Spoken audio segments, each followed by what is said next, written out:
di level terendah. Maaf, hasil ratio itu dengan earning per share di Rp440 maka dapatkan angka Rp8.450. Hal ini akan didukung oleh teknikalnya dengan support Fibonacci itu 38,2%. Jadi ada potensi reward itu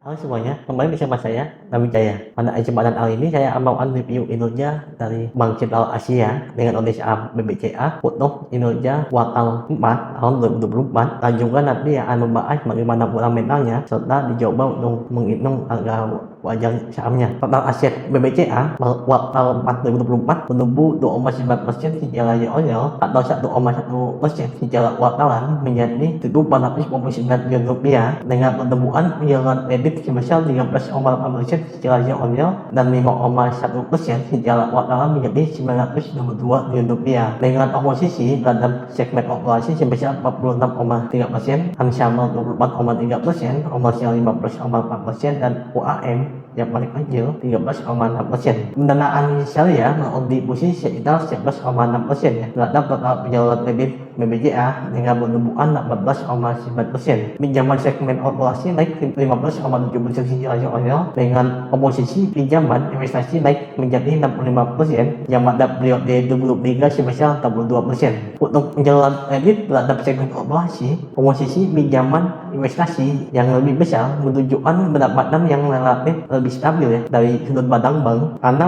memberikan pendapatan bunga jangka panjang. Pinjaman investasi biasanya memiliki ciri khas suku bunga yang tetap atau variabel dengan budget yang lebih tinggi karena tenornya lebih panjang. Hal ini juga menunjukkan bahwa nasabah dalam hal ini perusahaan memiliki arus kas yang sudah kuat terutama untuk kegiatan operasionalnya. Jadi dari segi risiko dalam jangka yang lebih pendek bagi bank itu lebih kecil meskipun risiko jangka panjangnya rentan ya terhadap perubahan ekonomi. Untuk BBCA sendiri, utilisasinya untuk pinjaman investasi itu sebesar 81%. Jadi utilisasi rate ini dana yang telah dicairkan dibagi dengan pelakuan kredit yang disetujui di RI 100%. Sebagai contoh, pelakuan kredit yang disetujui itu sebesar Rp10 miliar, dana yang telah dicairkan sebesar Rp40 miliar, maka utilisasi rate-nya itu sebesar 81%. Angka 81% yang dijatuhkan oleh BBCA ini masuk kategori yang tinggi yang menunjukkan bahwa proyek nasabah ini tidak lagi di tahap yang awal atau sedang berjalan sesuai dengan rencana. Setelah itu pinjaman modal kerja dari BBCA untuk segmen operasi sendiri memiliki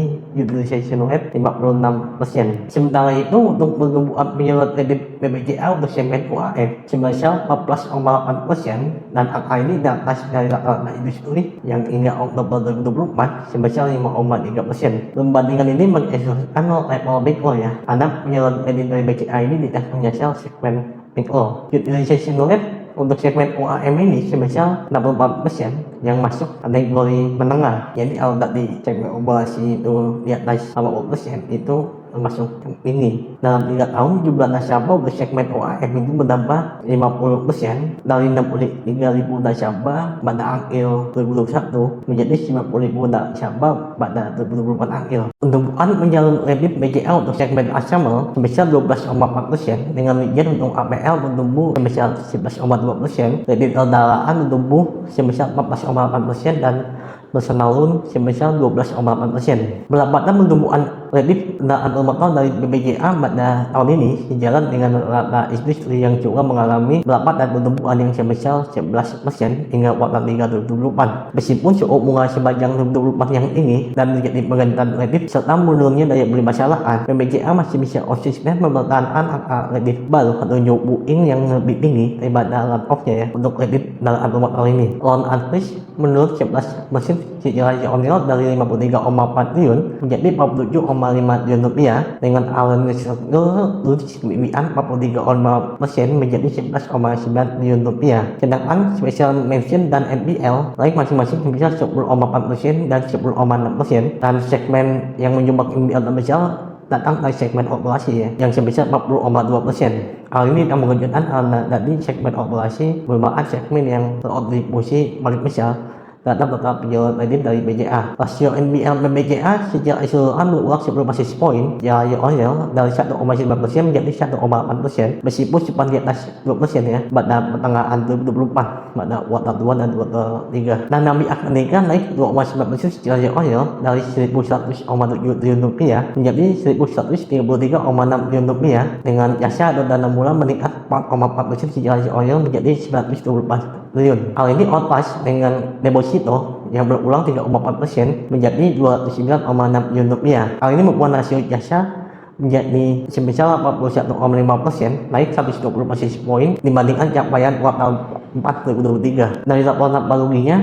pendapatan bunga bersih BBJA naik 9,5% menjadi 82,3 triliun rupiah, dan pendapatan non bunga naik 10,2%. Laba sebelum penyisian atau PPOP naik 14,1% menjadi 70,1 triliun rupiah. Meskipun penyisian atau provisi itu naik 51,3% secara year-on-year, laba bersih tetap naik ya 12,7% menjadi 54,8 triliun rupiah. Namun belum menjadi perhatian atau catatan diri sendiri, secara kuartal meskipun margin bunga bersih BBJA itu tetap naik 1,4%, tetapi pendapatan bunga itu turun 6,2% dan PPOP itu turun 8,1%, serta laba bersihnya itu turun 3,1%. Lapan tiadaannya bila secara kuartalan penumpuan kinerja secara operasional BBJA itu mengalami pelambatan. NIM BBJA naik 30 basis point menjadi 5,8%. Cost of credit berhasil ditekan pada kuartal 4 tahun 2024. Cost to income ratio turun 260 basis point menjadi 31,5%, tetapi secara kuartal naik signifikan 500 basis point. Biaya operasional terhadap pendapatan operasional atau BOPO juga berhasil ditekan menjadi 41,67% dari yang sebelumnya 43,7%. Return on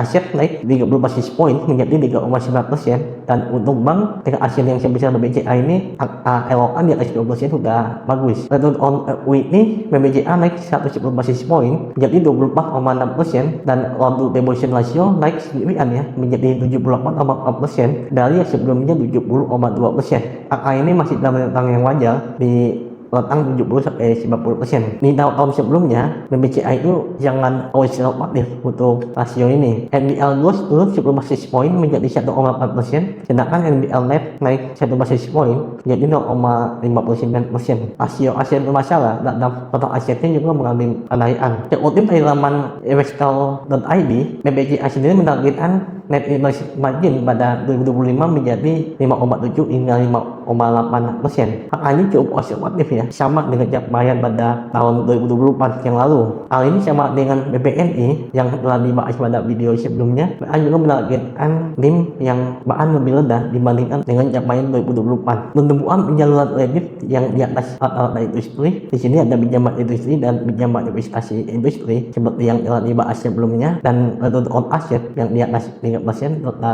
return on equity di atas 20%, menunjukkan fundamental BBJA yang solid. Salah satu contohnya, BBJA berhasil mencetak pertumbuhan kredit kendaraan baru sebesar 15% secara year-on-year, padahal penjualan mobil itu melemah ya pada tahun 2024. Oleh sebab itu, saham BBJA masih layak dihargai dengan valuasi yang premium. Dengan proyeksi pertumbuhan laba BBJA sebesar 10% pada tahun 2025, maka earning per share 2025 forecast itu menjadi Rp449, dan dalam 10 tahun terakhir saham BBJA dihargai dengan rentang format PE 19 hingga 24 kali sebagai valuasi yang wajar. Maka pendapatan dari wajar untuk saham BBJA sebesar Rp10.750 berdasarkan format PE 22 kali.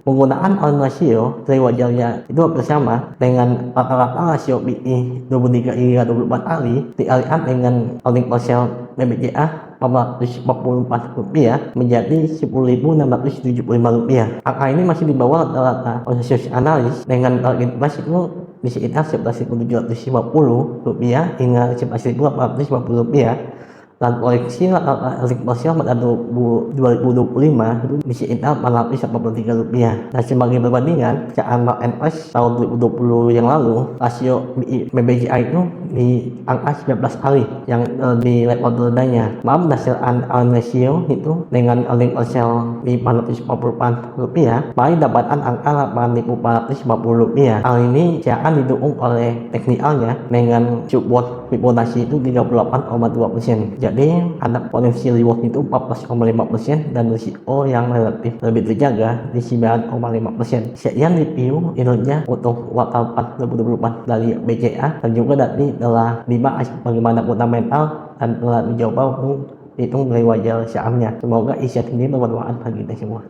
Baik.